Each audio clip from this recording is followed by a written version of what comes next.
Religious organizations should be able to exercise their right to religious freedom. Religious freedom involves more than simply the freedom to worship. The American Religious Town Hall meeting is now in session.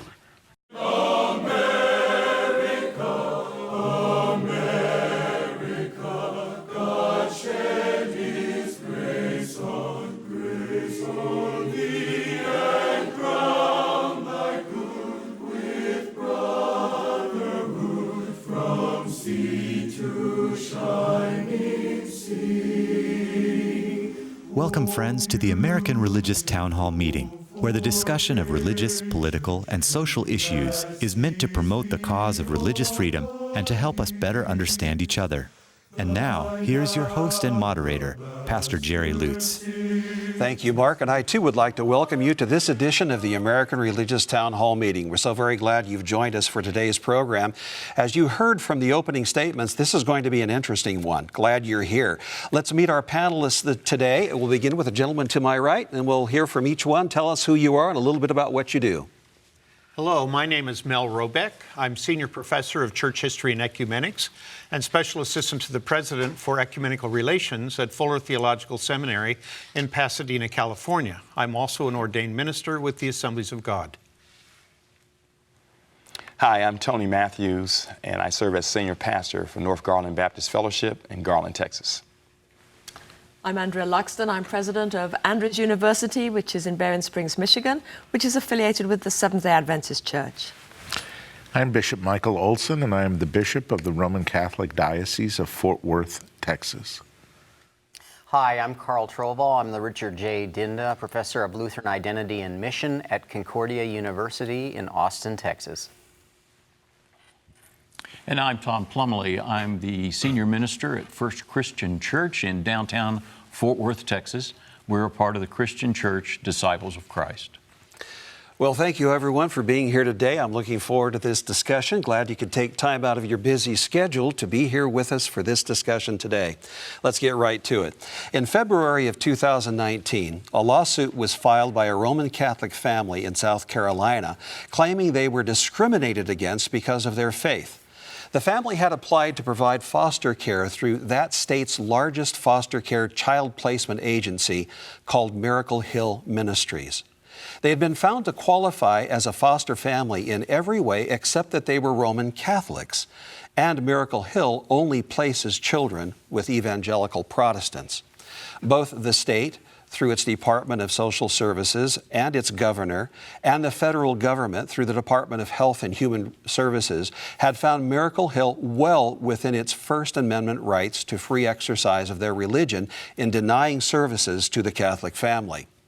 The suit alleges that both levels of government have issued sweeping religious exemptions from federal and state religious anti-discrimination requirements to allow any faith-based foster care child placement agency in the state to refuse to recruit, work with, train, or place children with prospective foster parents who do not share the private child placement agency's religious beliefs. The suit calls such action irrational and illegitimate and, quote, ostensibly protecting religious freedom by expressly authorizing and funding religious discrimination, close quote. Defendants and their supporters, including a rabbinical group called the Coalition of Jewish Values, argue that the freedom to work strictly with co-religionists is a key American freedom that should be protected. Today, I'm going to ask the panelists to answer at least these three questions. First of all, in what sorts of matters should religious freedom allow religious groups to discriminate against other religious groups? Second question, does the reasoning of the U.S. Supreme Court in allowing individuals in business to discriminate against LGBT people apply here? And then finally, how might the outcome of this case affect decisions about foster parenting in the future?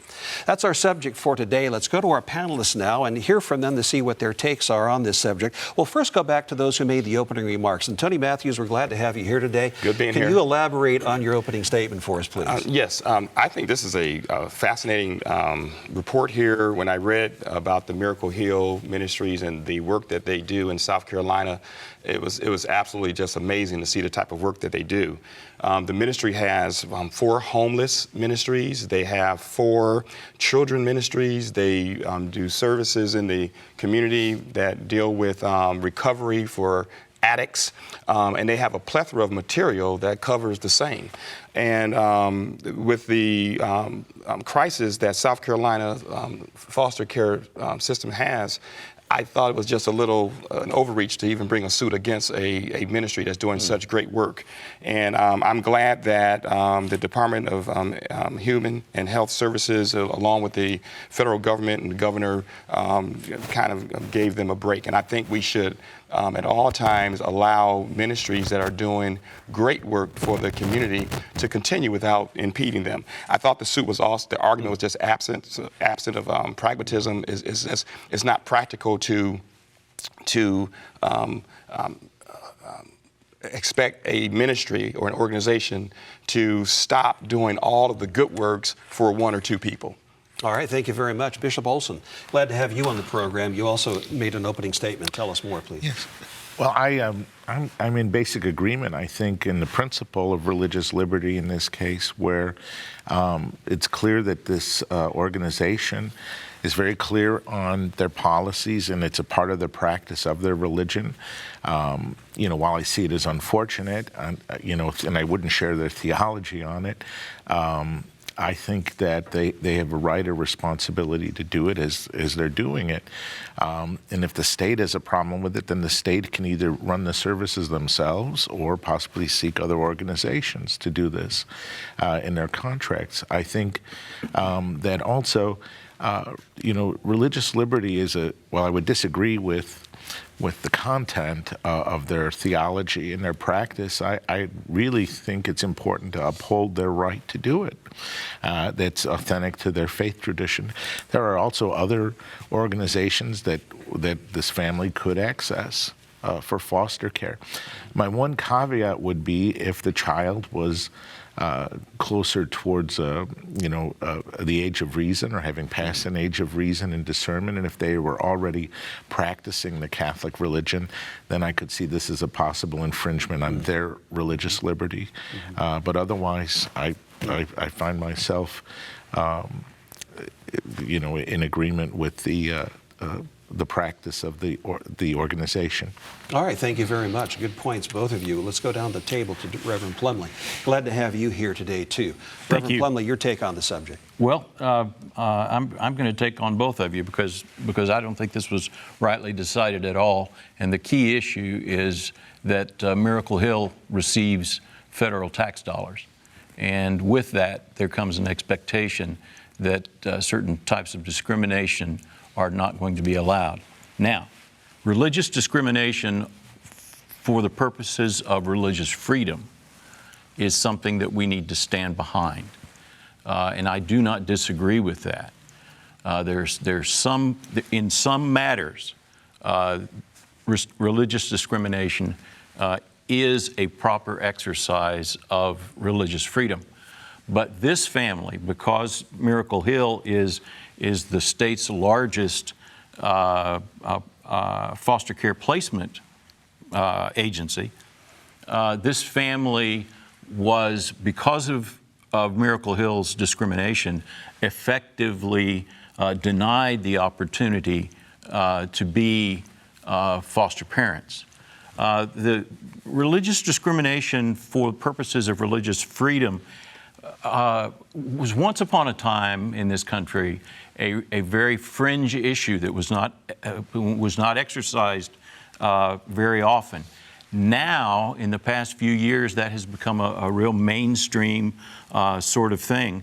And to me, that kind of discrimination with the use of tax dollars is, we talk about slippery slopes. Well, this one's already on the slippery slope and is well down the side toward the whatever's negative on the other side of slippery slopes. All right, thank you, Reverend Plumley. Let's come over to Dr. Luxton. Your take, please. Yeah, I've got to disagree again. To me, I think, we have a bucket and we throw all discrimination to that bucket. It's like it's one bucket, and I'm not sure it's that simple. It seems to me that any organization, any charitable organization, has the right to define its mission, and then it applies for the right to operate within its mission.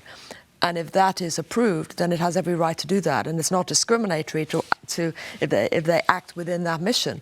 If this was the only foster care opportunity in the whole of the state, that would be a different thing. Just because it's the largest doesn't mean to me that it has to operate differently from if it was the smallest.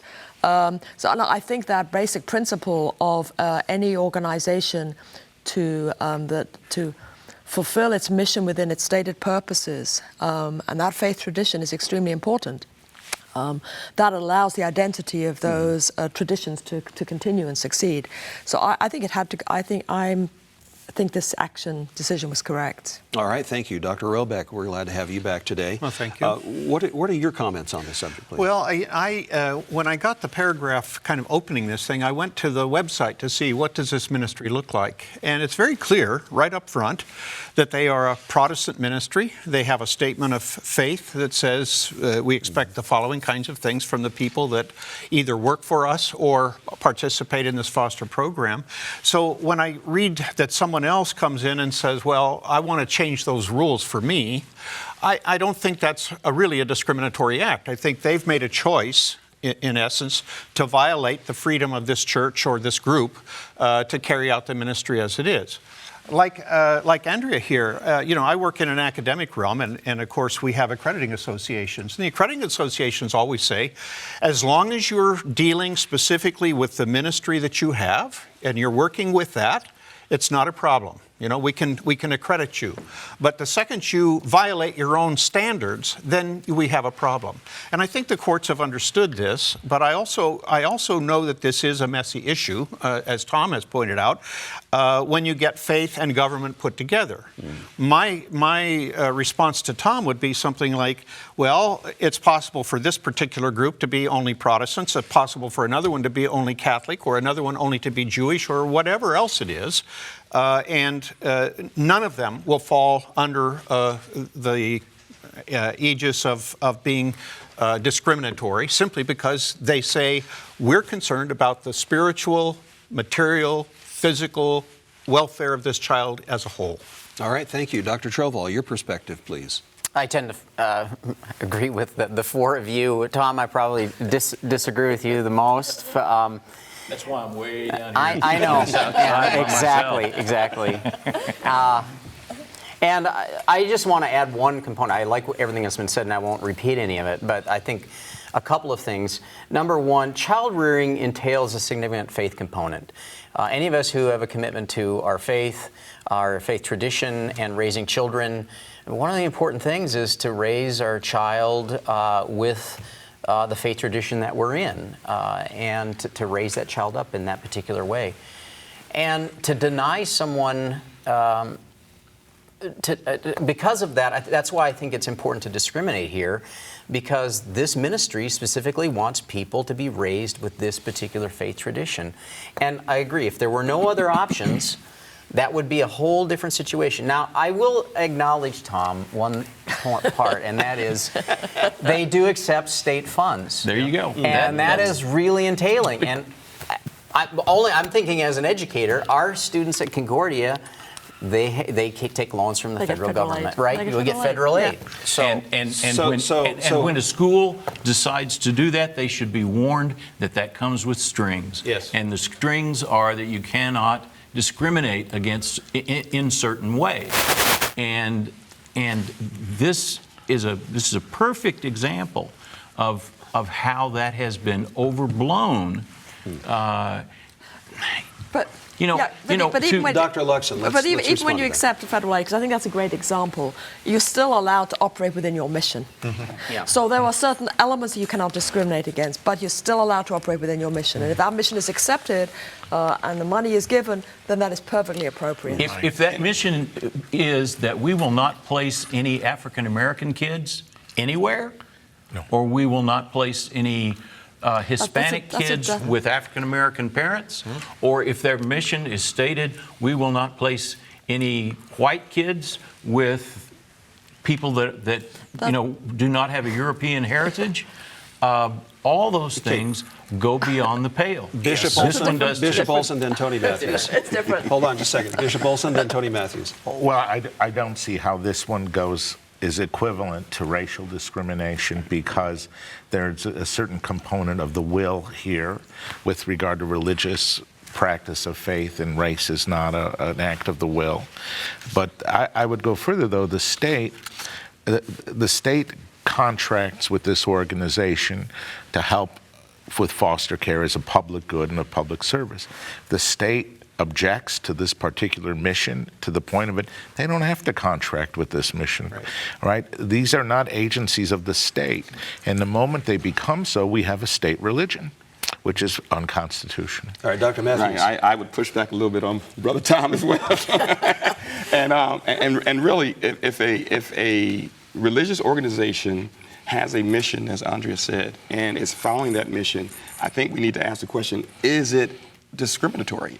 Should the word discrimination even be part of this topic? I don't think so. And the slippery slope that Tom mentioned, this is one reason why organizations have mission statements, so they won't go down a slippery slope as they interpret it.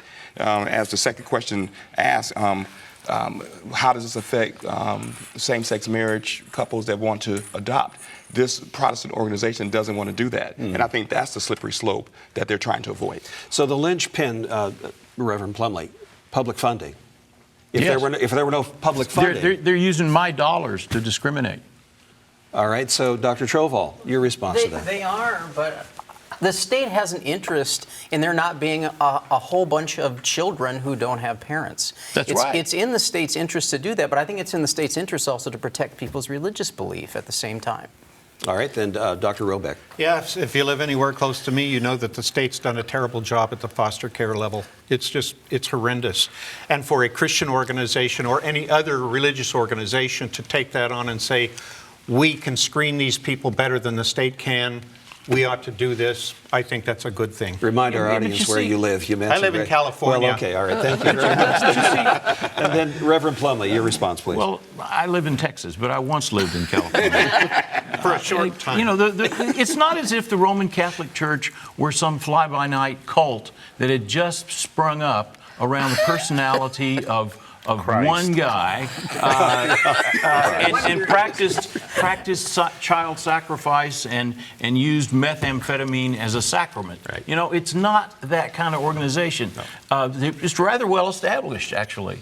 Has been around for a while. And Bishop Olson, would you like to respond some days to that? when we're on our game, all right. But this thing, I don't, I do agree with that part, but I still think that, I mean, there's a mission to the identity of this organization that wants to maintain the integrity of its faith life, all right? And so, as with Jewish children, all right, was a huge issue of assimilation, and that's a disagreement that's respected as well. And I think that, the state, if the state wants to do this themselves, then we need to invest in a public way in that.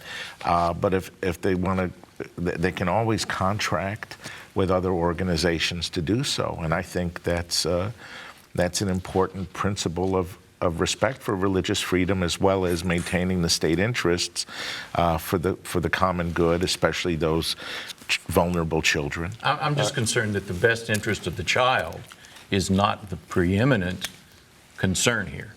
All right, thank you, Dr. Luxton. And I would suggest that maybe it is the best interest of the child in the sense that those who would be using this foster service, going back to the importance of growing up in a faith tradition and continuing that faith tradition and the stability that comes with that.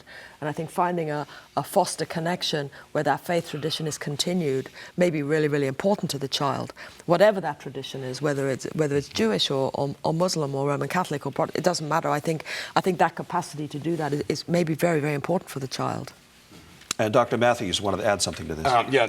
I think the most powerful piece for me that came out of this was the voice of the Roman Catholic Diocese of Charleston. And they say the Catholic Diocese of Charleston supports Miracle Hill Ministry's ability to assist in placing vulnerable children in safe and stable homes in our state. This organization should not be forced to discontinue these life-affirming services because they desire to serve children consistent with their Protestant faith. That is from the Roman Catholic Diocese of Charleston. I think that speaks volumes. All right, thank you. That happens to be the last statement for this segment, too, because we're out of time. And thank you so much. But the program's not finished yet. We want you to stand by, if you would, please, for an important announcement. We'll be back for the summations in just a few moments. Thank you, Pastor Lutz. We hope you are enjoying today's program. If you would like to learn more about the American Religious Town Hall, please visit our website at americanreligious.org. That's americanreligious.org. There you can read about the mission and history of the program, learn about the Town Hall estates, and view past programs by clicking the appropriate menu buttons. Each week, Pastor Lutz looks forward to receiving your letters. You may write to him at the address shown on your screen. Send your letters to Pastor Jerry Lutz, American Religious Town Hall Meeting, P.O. Box 180118, Dallas, Texas 75218. That's Pastor Jerry Lutz, American Religious Town Hall Meeting, P.O. Box 180118, Dallas, Texas 75218. Thank you for writing, and thank you for watching. And now, back to you, Pastor Lutz, and today's closing statements. Welcome back. I am glad you stood by to listen to the summations, but before we do that, I too would like to encourage you to go to the website. You can email us there, you can send us regular mail, drop us a card, drop us a letter, tell us what you like about the program, tell us what you don't like about the program, and of course there's everything to like about the program, but we're looking for your opinion, and we appreciate that. And so you can tell us about future programs you'd like for us to have or subjects you'd like for us to discuss here on the Town Hall. We're going to go to our panelists now and ask them to summarize their thoughts on the subject. Let's begin with the gentleman to my right. Dr. Robeck, you're first. I may not agree with the statement of faith that this particular ministry has. It may be too narrow from my perspective. I do not understand why they couldn't accept Catholics, except they've said their mission is to Protestants in this particular arena. We all know that we have thousands of children that are at risk in foster care throughout the nation. One of the questions I would ask myself is, if I, as a parent, were to die and my children were to go into foster care, who would I trust to raise them? That would be my question for those who do so. Thank you. Dr. Luxton, your summation, please. No, I think it's very important that we don't battle over rights here and ignore the responsibility that we have to look after the children. It seems here that in this case, the state has looked at this organization and feels, this is the best group to manage this type of arrangement with these children. And I think I would 100% support that. Just helping them give us greater stability as they can in a transfer into a foster situation. And a faith transfer is one of the most important elements, I think, of that transfer. Thank you. Dr. Troval, your summary, please. Miracle Hill Ministries, it calls itself a ministry, and as such, I believe that it has that right to engage in its ministry in the way that it sees fit. And the state clearly sees it helping for the common good, the children of the state. And I think that the discrimination here that has occurred is appropriate because it preserves the freedom of Miracle Hill to do its ministry. All right, and thank you. Reverend Plumley, your summation, please. Thank you. I think it's been interesting as we've gone around to get down to what each of the panelists really thinks is the most important part of foster child for a foster placement agency, and that is basically Mel said someone that the parents might trust, and Andrea said get the greatest stability for the child. That's talking about the best interest of the child being the most important thing. Somebody in my church, because we're not evangelical Protestants, some of us are, but they could look at some of our statements of our national organization and say, "Oh, we can't place them with a disciple family." if you're going to accept federal money, certain strings come attached. All right, and thank you. Bishop Olson, your summation. The state has interests both in the practice of religious liberty and also the protection of vulnerable children and placing them in the best environment possible. Religious organizations do not lose their mission as a religious organization when the state chooses to contract with them to help meet those ends of the state interests in the protection of young people. And thank you. And then Dr. Matthews. Yes, I'll close with another quote from the Catholic Church. It says that it has theological disagreements with Miracle Hill Ministries. However, we applaud their remarkable effort to service the poor. And I think we have to learn in America how to disagree and yet applaud good things that people are doing. And if you don't agree with their core issues, don't marginalize them. All right, thank you. And thank you, everyone, for your participation today. So thank you. I've been blessed by this, and I hope you have too. I hope that as you've tuned in today, that you've appreciated what goes on here at the Town Hall on a regular basis. For those of you who've been here a long time with us, you know that this has been going on for decades, and we hope to continue that for a long time as well. But if you're new to the program, this is the way it is. We get people from different backgrounds, different faiths, and what we do then is we help each other to understand the other's point of view. And I think that is the genius of it.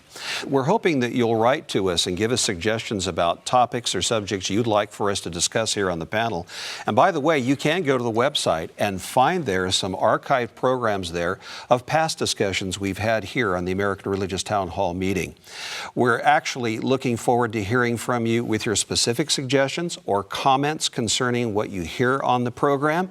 Agree or disagree. That's what this program is all about, and we appreciate your tuning in. If this is the first time you've tuned in, by the way, we're very glad you've joined us. We hope to see you again real soon. Tell your friends about it, and until next time, the charter of the American Religious Town Hall provides that Roman Catholics, Protestants, Jews, educators, and others may appear on this program and can declare their beliefs without hesitancy. And the rest of the members of the panel will uphold and guarantee that American right to all who will appear, irrespective of race or creed, so that the rest of the world can see that here in America, we believe in civil and religious freedom, not only in theory, but in reality. And so now, friends, until next time, whether you've tuned in via your television or perhaps at your computer terminal, we're going to get together at the same time over this very same channel or however you tuned in. The American Religious Town Hall meeting now stands adjourned. And may the God of all of us bless all of you.